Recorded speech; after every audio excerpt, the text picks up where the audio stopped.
Bueno, Francisco Mayor, entonces. Bueno, Fran, contanos un poco cómo es esta experiencia de estar haciendo teatro hoy en un barrio como Villa Miramar. Y es toda una experiencia. Yo llego ahí por medio de un taller que ya funcionaba en esa institución, que es la Casita de Miramar, que era un taller de cine. A los chicos como que les pasaban películas, trabajaban en base a análisis de películas. Entonces empezaron a ver de decir, bueno, ¿qué pasa si nosotros empezamos a filmar algo? Y ahí es que me llaman a mí, por parte del Instituto Cultural. Yo voy como si fuera ahora cátedra de docente, voy allá y conozco a los chicos, ¿no? La idea es empezar a trabajar con lo teatral, pero siempre con el dispositivo de la cámara, no tanto lo que es teatro. Y bueno, hay todo como un periodo de adaptación. Son adolescentes que estuvieron casi toda su vida estuvieron ligados a esa institución que es la Casita. Más o menos a los 6 años, 7, empiezan a ir ahí a la institución, y a medida que va pasando el tiempo crecen y son los adolescentes que hoy están en este taller en el cual yo trabajo. En esa institución lo que se brinda es como una especie de centro de educación complementario, o sea, se les daba como apoyo escolar, además de una merienda y un almuerzo, y se le dictaban distintos talleres. El caso, por ejemplo, está de murga, que lo daba Guille Telarini hace más o menos 15 años. Después está también hace un tiempo funcionando la orquesta de Miramar, que también es un plan que funciona con horas cátedras de docentes. Y depende de la municipalidad, y depende de la municipalidad, sí. Uh-huh. En realidad la casa también depende de la casa también es de la Secretaría de Niñez, Adolescencia y Familia. Y por ejemplo la orquesta funciona por medio de municipio, que otorga los sueldos para los docentes, Nación, que otorga subsidios para comprar los instrumentos, que año a año se va como ampliando el cupo. Y también funciona una orquesta similar en Ingeniero White. Entonces eran chicos que tenían como una comprensión para mí bastante amplia de lo que era el arte o de la manera de funcionar comunitariamente entre ellos. Esto de haber participado de una murga y también de una orquesta los hacía entender algunas cosas. Si bien están en una edad complicada, que es esta edad de abrirse a lo sexual, ¿no? Al consumo, qué sé yo, a eso, a tener una percepción más amplia de lo social, pero a la vez como que se achican un poco sus posibilidades en relación a eso. Ellos son personas que consumen muchísima cultura, que escuchan todo el tiempo música, todo el tiempo cantan música, todo el tiempo bailan distintos tipos de música. Y la idea mía fue como abordar lo teatral desde esos aspectos, ¿no? Desde ver la idea de por ahí, una de las primeras ideas que surgió fue filmar un videoclip de un tema que ellos se pasaban cantando en el momento que nos encontrábamos. Era un tema que cantaban todo el tiempo, que usábamos la cámara y ellos lo que hacían era cantar ese tema. ¿Qué tema es? Un tema que se llama Tu Rey, que en realidad es de Drey Maray, pero lo hace una banda de cumbia que se llama De la Calle, que ese es el video que hicimos, el primer video que hicimos. ¿Y cómo fue la experiencia de hacer ese video? ¿Cómo fue el abordaje de lo teatral ahí? ¿Cómo lo trabajaron? Trabajamos un poco desde esto de mimar el hecho de cantar, pero también la idea de repetir acciones, ¿no? Bueno, acá tenemos que caminar hasta este punto, pararnos, saber que tenemos que mirar, explicarle como las situaciones y las acciones mínimamente para que ellos las puedan realizar y volver a repetir. Y también sobre todo que tengan una idea de que eso que por ahí ellos ven o creen que enseguida se hace, pararse a la cámara, hacerse un poco el canchero, tiene un trabajo. Entonces es como que volver sobre esos los hizo entender de que es un proceso y un trabajo en sí mismo, el hecho de que se tiene que ver un video, por más que yo sepa que me tengo que cantar mirando a cámara, ver cómo podemos hacer eso funcionar de mejor manera. La idea también de que se generan micro situaciones, pero que en sí tienen que tener una idea fija de cuánto es que empiezan a filmar, cuándo es que terminan. Todo esto pensándolo siempre en relación a que cómo abordar el teatro en un espacio que no tienen una referencia del teatro, que nunca fueron a un teatro. Son personas que en realidad todo lo que perciben de lo que es actuación lo perciben de otros dispositivos. Son esto, el videoclip, las películas. Yo creo que miran muchísima televisión, muchísimas películas, y la idea era tratar de no volverlo lejano. El código teatral me parece que era como muy lejano para ellos. pero siempre hay elementos de esos que nos sirven para acercarlos a esa forma, ¿no? Esto que digo, haber abordado en un videoclip no es lo mismo que haber dicho, bueno, tenemos que aprendernos todo este texto, sino que ellos tienen como una relación con lo inmediato, ¿no? A ver bueno, hay que hacer esto, bueno, pero ¿para qué? ¿Para qué lo vamos a hacer? ¿Cómo se va a ver? ¿Cómo me voy a ver? ¿No? Porque tienen como una gran imagen de su propio cuerpo, de ellos. Entonces, fue tratar de trabajar sobre eso, sobre la inmediatez. Y en esa inmediatez ver qué de los elementos de lo teatral lo podíamos meter como algo pedagógico también, ¿no? Me parece que eso, entendieron de qué iba una vez que ese material después se editó, quedaron súper contentos y entusiasmados con seguir haciendo. Y ya en este momento nos encontramos trabajando sobre temas musicales que ellos mismos componen y que se están llevando a hacer a video, ¿no? Claro. Entonces es como bastante completo. Y es un tiempo que siempre es acotado por el hecho de que mucho del tiempo que nosotros utilizamos es el de conversar con ellos, el de estar atentos a qué es lo que les sucede en su vida, en su entorno.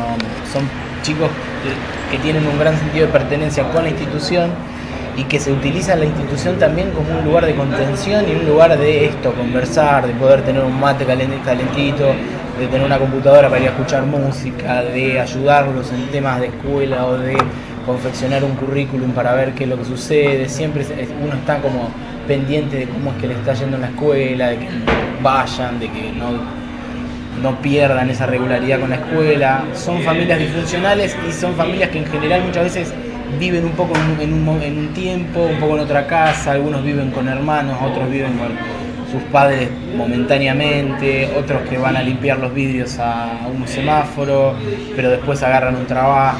Es como muy irregular. Entonces, en base a esa irregularidad, muchas veces el tiempo se hace un poco complicado, que vamos siempre detrás de... ¿Vos cuántas horas vas por semana? Yo en este momento empecé con 2 horas semanales y ahora estoy yendo 4 horas semanales. Y ahora, en general siempre es mucho más el tiempo que uno va. Claro. O sea, lo que yo tengo como contrato son 4 horas semanales, pero siempre uno va más porque va a eso. Cuando toca la orquesta va a firmar a la orquesta. Son cosas que como también, como un trabajo de militancia. O sea, si verdaderamente es como que te comprometes, te empieza a interesar aportar desde otros lugares. Nosotros también funcionamos con una ONG que es el Huerto del Edén, que lo que hace es también gestionar subsidios o distintas cosas para comprar equipamiento para el taller. O sea, más allá del aporte que hace el municipio, está el aporte que por ahí hace una institución por fuera. ¿Y qué te pasó con tu propia formación como actor y como docente de teatro en ese contexto? ¿Era la primera vez que vos fuiste a trabajar en un...? Sí, en realidad tuve la oportunidad de trabajar en otros barrios por ahí y me parece que es complicado porque también mi formación es desde la danza, ¿no? Pero el teatro siempre tiene eso, de ver con qué es que se va a trabajar o de qué manera, a dónde es que nos acercamos. Y me parece que parte de esa comprensión la tuve de eso, de insertarte en un lugar que no sabes qué es lo que puede pasar. La tuve de ir a otros espacios. Yo me acuerdo, por ejemplo, hace un tiempo fuimos a ayudar a unos, también eran adolescentes que estaban como armando un centro cultural en Ingeniero White, enfrente del Museo del Puerto, que había un galpón que era el andén.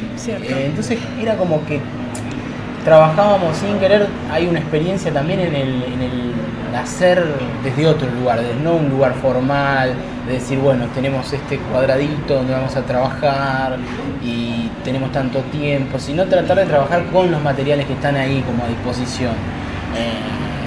Y bueno, fue todo un aprendizaje también, por el hecho de que eran adolescentes que hasta que te toman el pulso, hasta que ven quién sos, de dónde venís, pero bueno, como que enseguida encontramos como una manera de funcionar, desde el hecho de, bueno, son todos de Bellavista, uno empieza a hablar, empieza a abordar por distintos lugares, qué música escuchás, pero no solo eso, sino, te gusta la cancha, qué es esto, y uno se va encontrando con eso, con percibir que la forma de vida, la forma de comunicarse, la forma de esto, de percibir la cultura que ellos tienen es particular y que eso, como que hay que entender que que es muy interesante la mirada y la forma que tienen ellos de producir también esa cultura.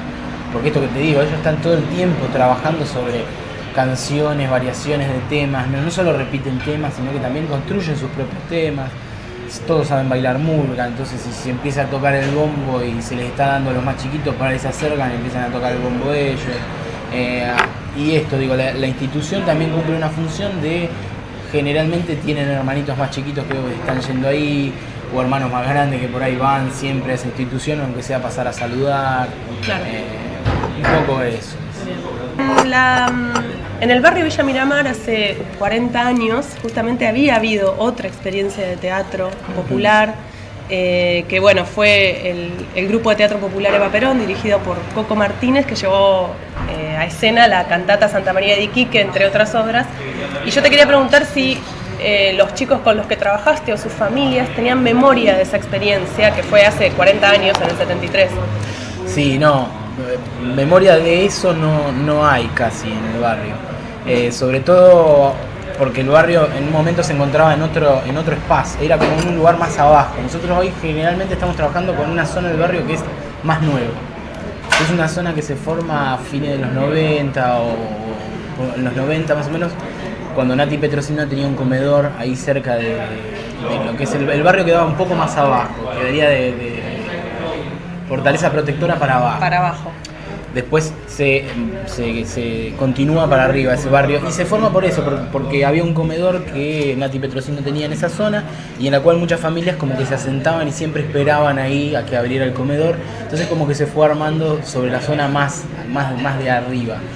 Y que son familias con las cuales trabajamos que son funcionales, que hace poco que llegaron, muchas vienen por ahí de la Patagonia a veces, otras que vienen del conurbano, otras que vienen de la misma ciudad pero de otros barrios periféricos, y como que no existe esa referencia con ese espacio, claro, con esa cuestión teatral que se generó hace un tiempo.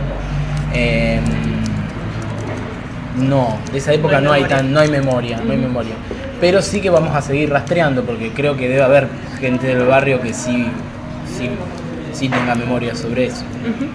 Bien. Bueno, y vos, Fran, fuiste precisamente alumno del Coco Martínez, el director del grupo de teatro Eva Perón, cuando en los años 90, 2000 vuelve a Bahía Blanca y abre un taller que se llamaba El Aguante, un teatro. Sí. Y vos eras muy chico y fuiste alumno. Yo te quería pedir que nos cuentes un poco la experiencia de ser eso era a fines de los 90, principios del 2000, 2001 más o menos.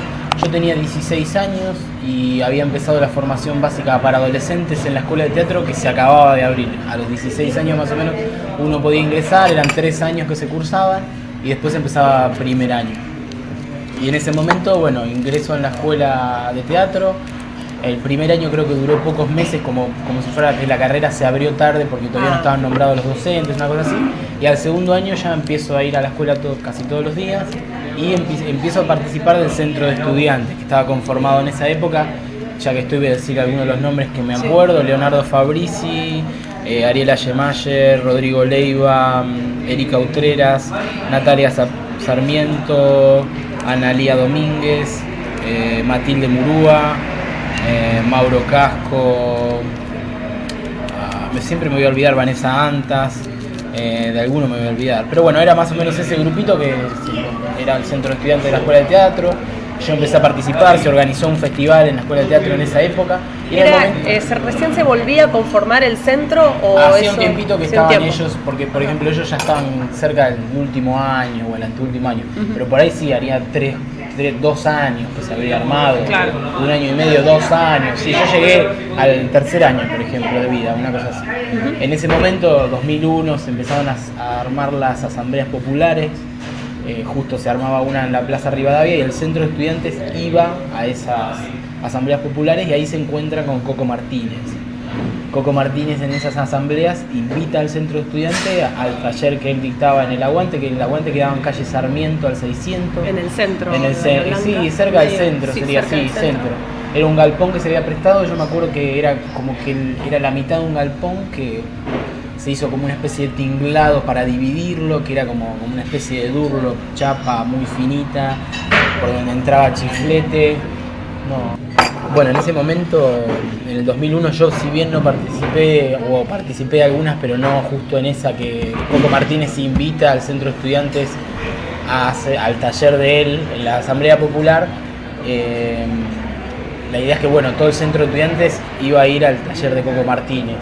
Yo en ese momento tenía 16 años y eso, el aguante quedaba en Sarmiento al 600, sí. Se había hecho como un tinglado, era un galpón. Era prestado. Era prestado, sí, tenía un piso de madera que habían armado. Cuando nosotros llegamos era como que el aguante estaba armadito, pero siempre se armaban como jornadas laborales de todo el grupo, ordenando, limpiando, arreglando. ¿Y quiénes eran los profes que trabajaban ahí? ¿Era el Coco? Estaba ¿y quién Coco más? Martínez, que daba una formación de tai chi y de teatro. Tenía 2 talleres, uno que funcionaba a la mañana y otro a la tarde. Después estaba un taller de tango, me acuerdo, que se dictó durante mucho tiempo.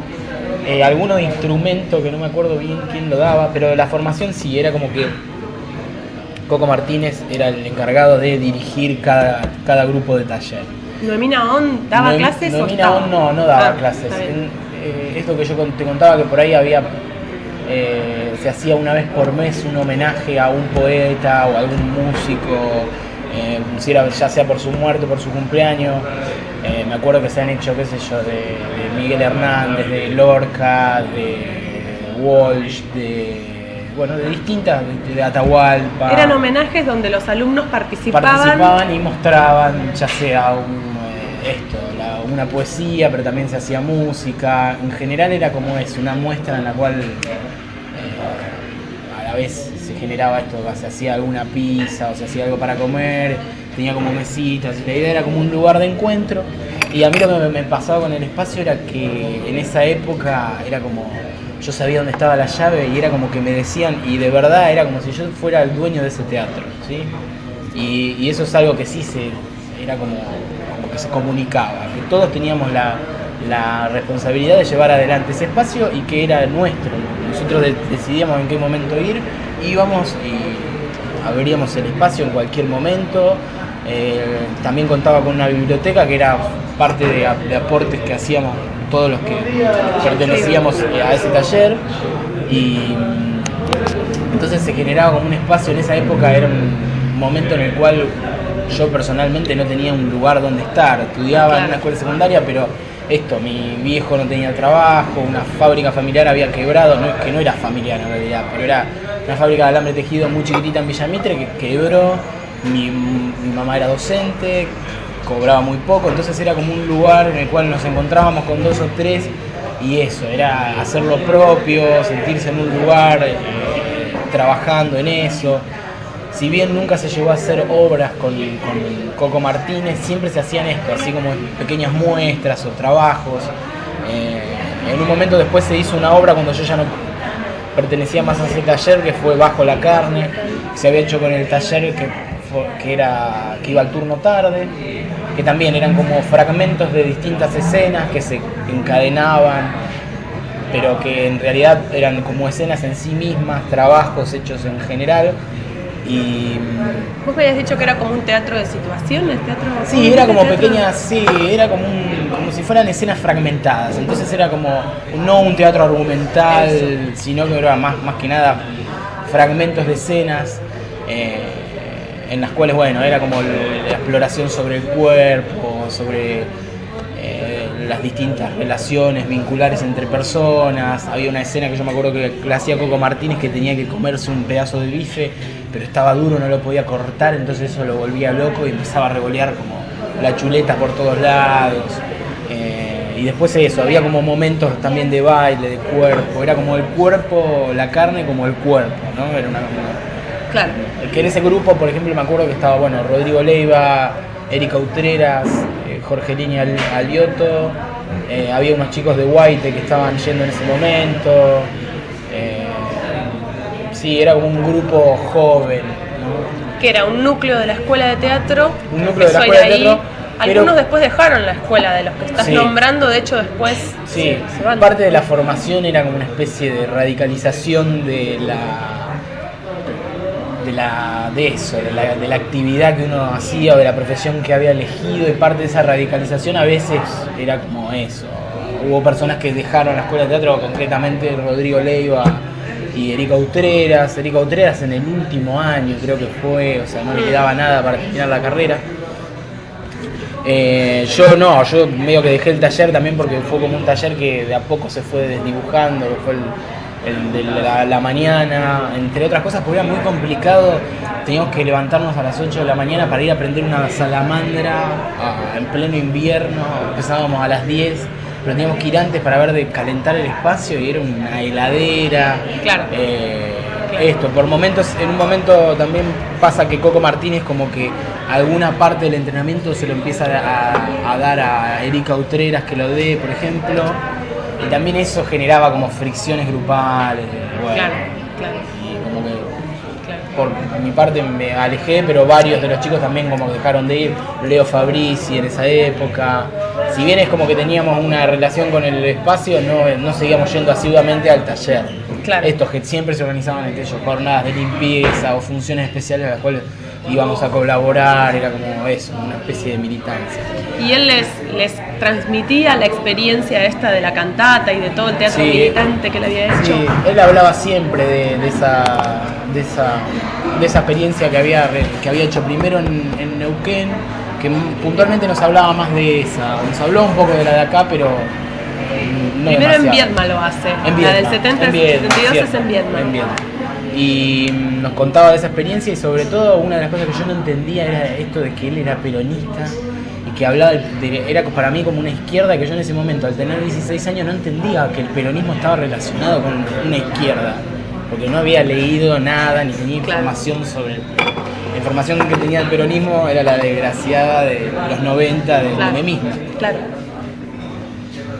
Pero bueno, era como interesante entender que parte de lo que él comunicaba era eso, como una idea de comprender que hacer teatro también era tener una comprensión política de lo que sucedía, de que en ese momento a mí me llamaba mucho la atención, sobre todo por el momento que se estaba viviendo, ¿no? Que era como de mucho hartazgo, ¿no? De mucho impulso de resistencia. Y eso, me parece que a esa edad es como que me marcó bastante, porque me dejó como eso, como en la cabeza de que más allá de que yo no compartía la manera por ahí después, o mirándolo a la distancia,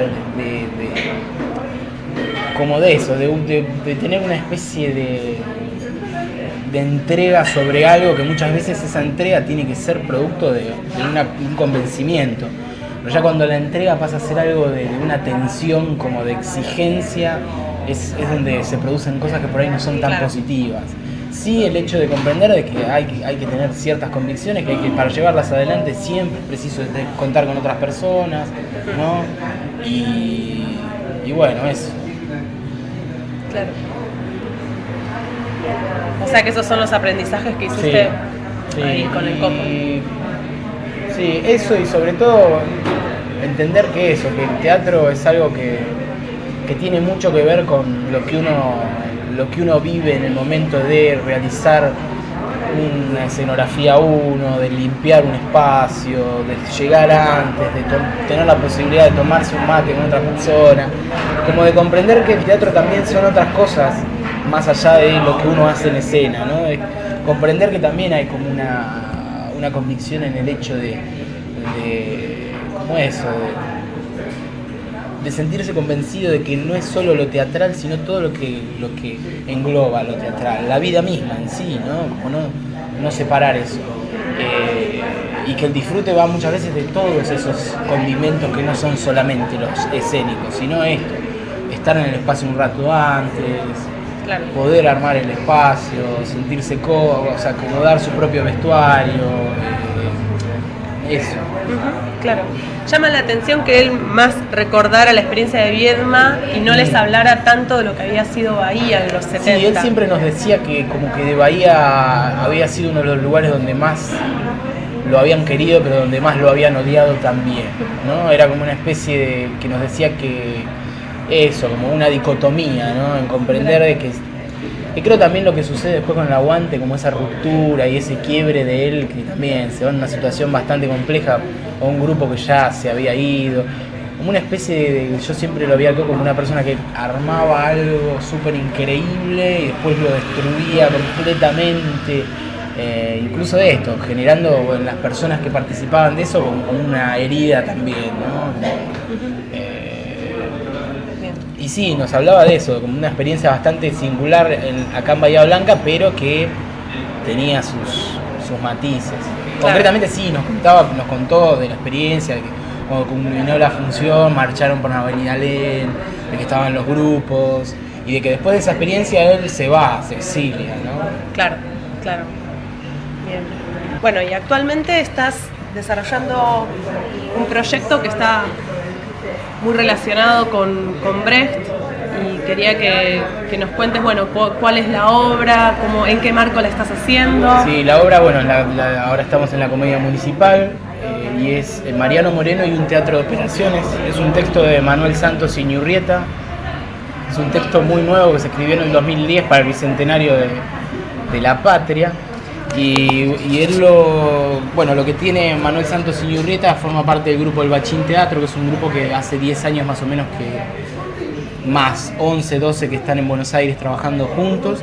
Es un grupo que investiga sobre el teatro épico, o sea, parte de los lineamientos para un teatro épico de Brecht, y genera textos propios, o sea, lo que busca es una mirada sobre una perspectiva un poco más latinoamericana, más nacional, ¿no? Son ellos los encargados de armar los textos, pero toman muchos elementos de Brecht, ¿no? Sobre todo trabajan quizás sobre maquillajes expresionistas, por decir los elementos, ¿no? Sobre paletas de colores bastante apagadas, y sobre la construcción de un teatro didáctico, pero a la vez que genere distanciamiento, ¿no? Es como que investigan hace mucho tiempo sobre eso.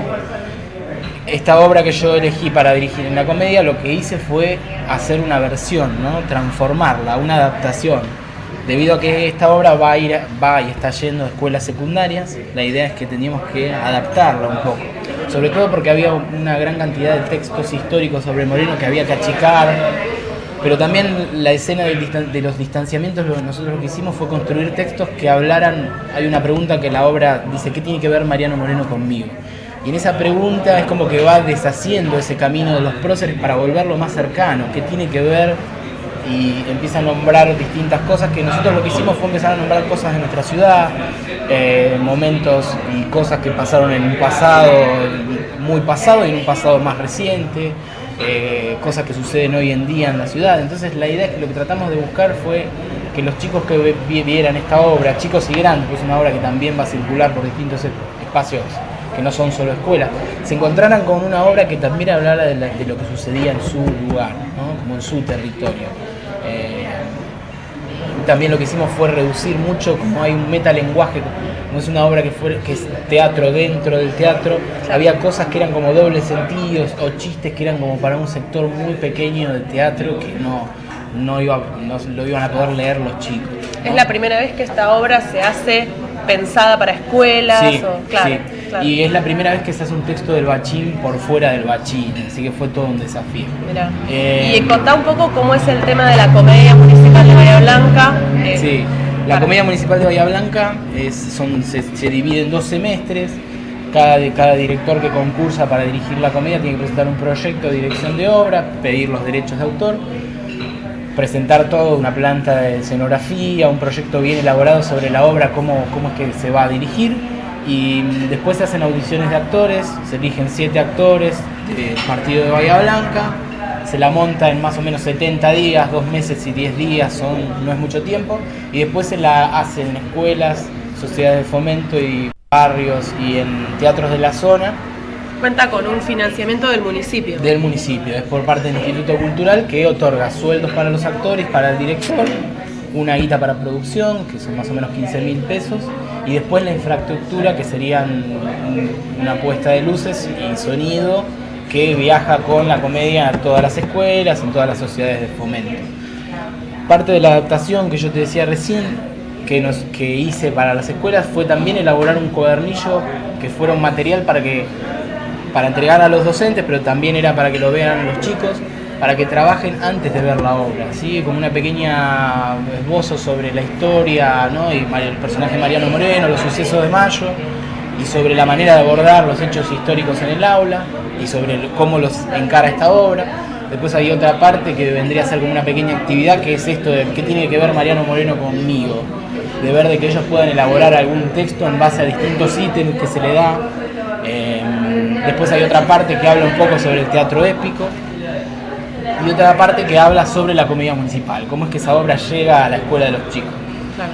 Es un cuadernillo que está en un formato PDF en un Facebook que se puede bajar. La idea es que los chicos lo puedan trabajar desde las netbooks, y la idea es que el texto de la obra, la adaptación, también está en PDF para que los docentes lo puedan bajar y trabajar en el aula. Claro.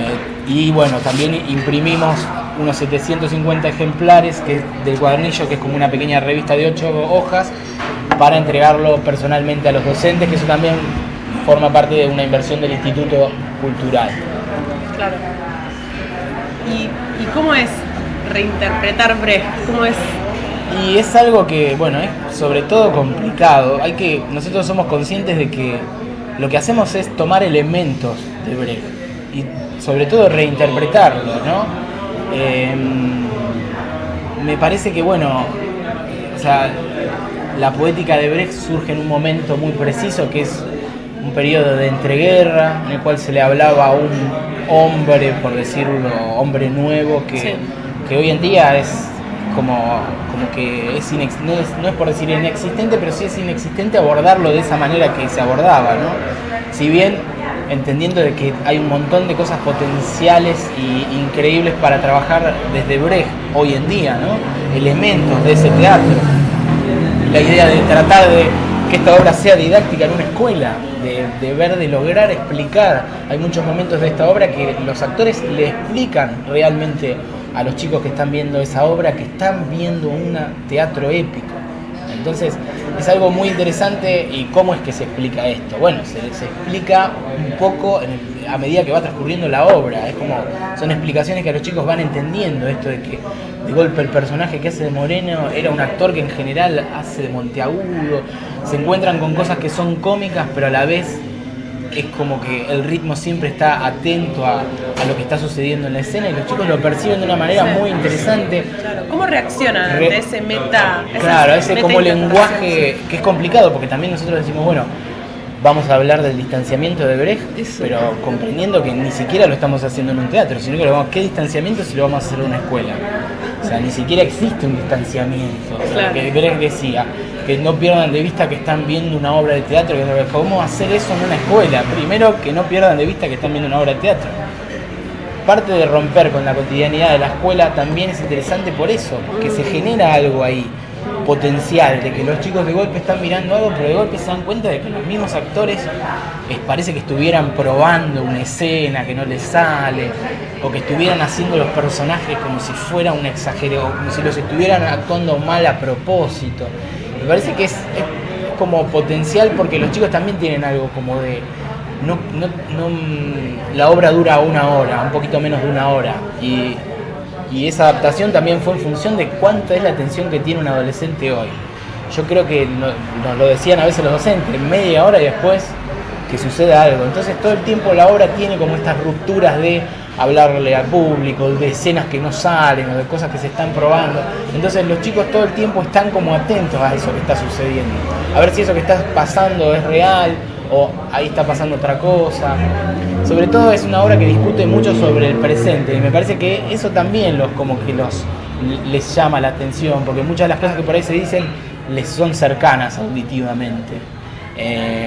Todo esto forma parte de la adaptación. ¿Desde el lenguaje o desde también episodios, desde hechos, nombres? Desde episodios y desde el lenguaje, pero sobre todo incluso la obra narra también desde los vestuarios.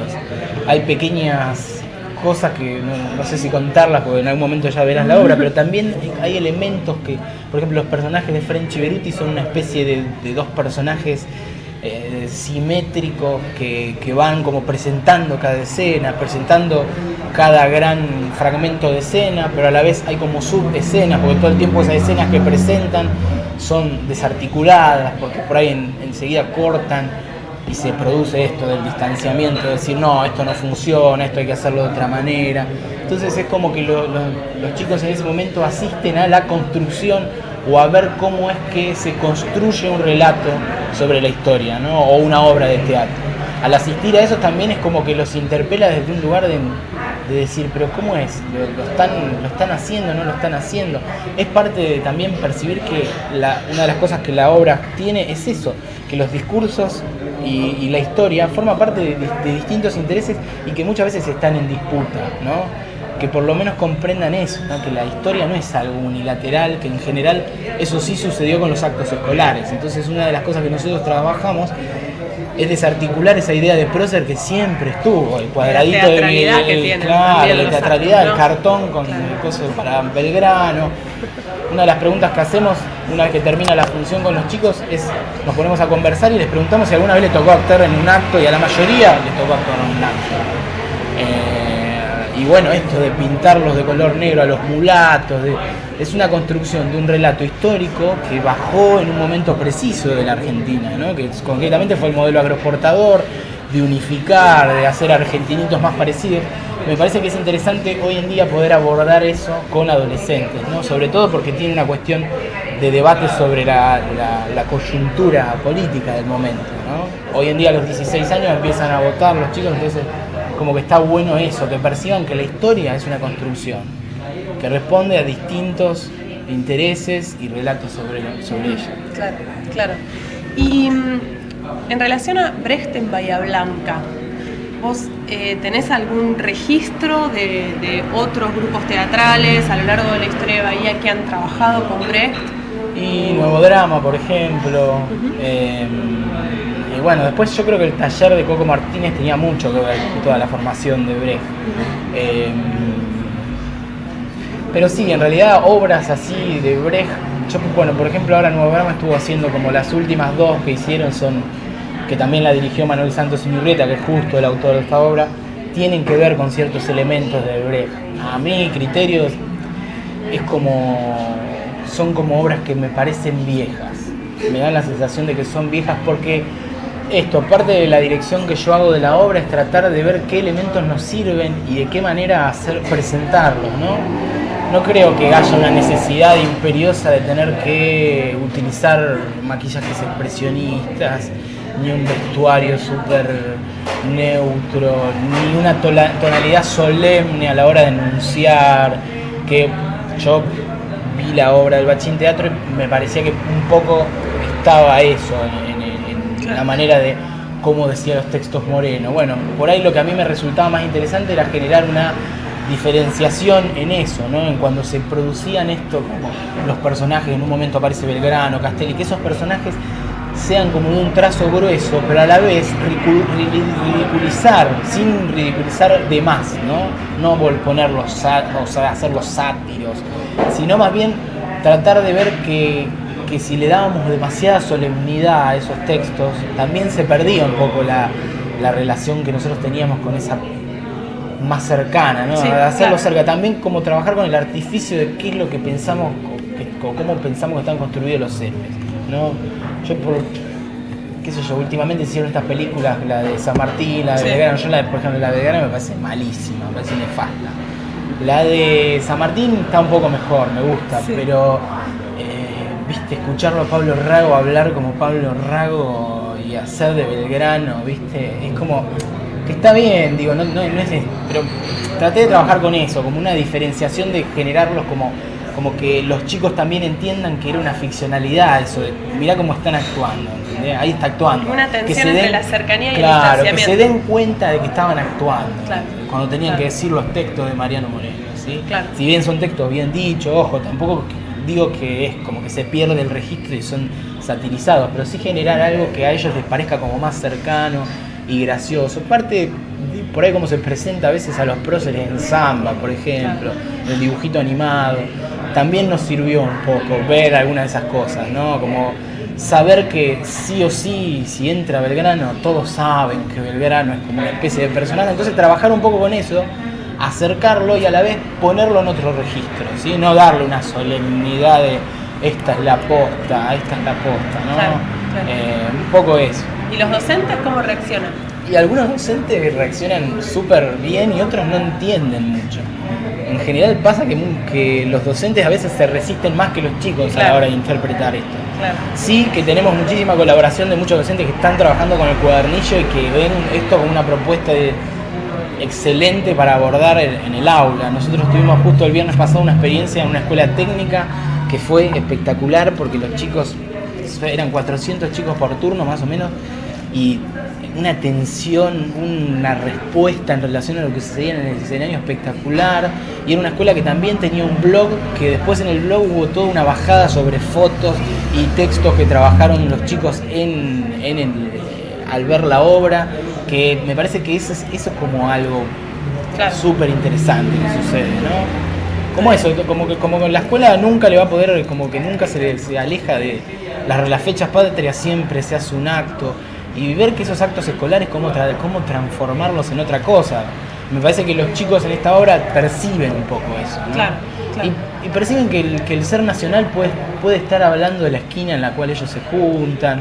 La idea es tratar de que los próceres sean eso, un poco más qué es lo que sucede en tu país. Porque tu país es tu barrio quizás, ¿sí? Y como esas micro cosas, no sé. Uh-huh. Esto es una obra que a mí ni se me hubiese ocurrido jamás hacer a los 16 años, ¿no? Una obra que hable sobre cuestiones nacionales o de próceres, qué sé yo. Es producto también de una época y cómo me encuentra a mí en esta época. Y también esto de tal vez también del proyecto de la comedia también. Por eso mismo, por encontrarme con un proyecto de la comedia y bueno, sentir que yo puedo ser capaz de llevarlo adelante, ¿no? Pero sobre todo también porque cambió mi percepción sobre ciertas cuestiones de lo nacional. Claro.